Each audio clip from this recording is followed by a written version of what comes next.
Greetings, everyone. My name is April, and welcome to That Witch's Realm, a safe haven where we can learn and grow together.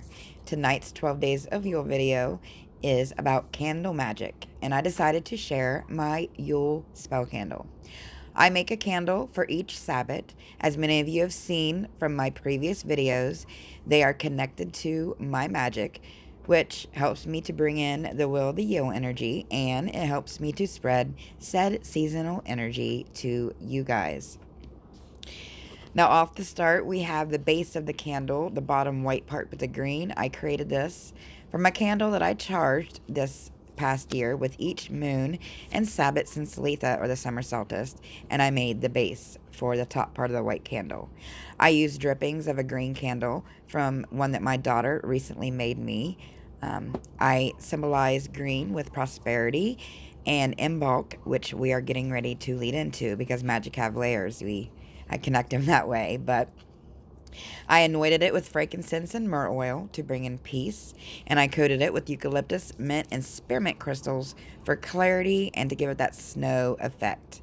The base of my candle is on a plate with 3 circles. The outer is a gold, there's real gold around it. It's one of my China plate, ancestral China plates, but there's gold all the way around it. And then I have the circle of the herbs and the beans and whatnot around it.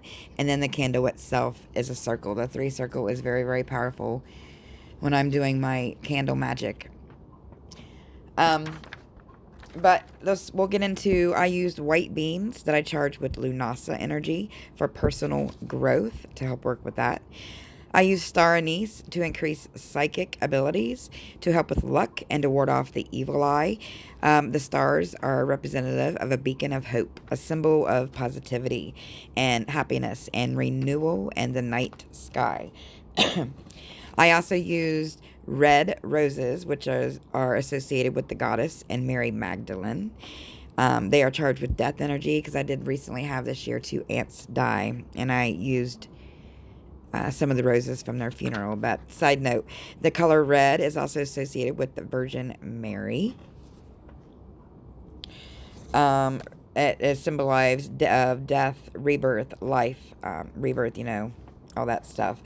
I use holly leaves that I collected from my daughter's yard in the center at the base. As well, the holly leaves represent, and Druids regarded them as a symbol of fertility and eternal life. And they had magical powers according to them. And the Christians believed that the spiky leaves were representative of the thorn crown of Christ, and the berries were his blood. I put mucilite jasper in the center for protection, balance, and to promote powerful yin and yang energies. Ghost quartz, which I use to connect to ancestors, relieve past traumas, and encourage us to move past limitations of our ego. I used a piece from the previous Samhain candle because, like I said, magic has layers, and that connection, that bridge, is very important to me. Pomegranate I use for life and fertility. It is a symbol of eternal life, and because I am personally working with Persephone this season, and I also use it to help stabilize. And the graveyard dirt I use, it is from my grandmother's that I use. It helps anchor me, and it helps boost my power with an earth element way from my grandma. Very, very powerful. I use blood as a tag lock to connect me to it. And yes, it is my period blood. I know it's gross, but it's potent and is the ultimate sacrifice. I made a sigil from 3 symbols that I painted with oil and black paint in the center to go along with my magic and my altars. I use a bay leaf that I coat with the oil, speak and write my intentions into to burn later. And I use green wax from the Yule log candle that I recently did from the video the other day. As well as smoky quartz and clear quartz, because that helps me move energy. It's very, very potent on helping me move energy. Now, the 2 most powerful ingredients, I would say, from this spell that I feel I use are the graveyard dirt. That's a big one. And the blood. However, it is also very important to meditate and to work on directing your energy into the candle, directing your energy.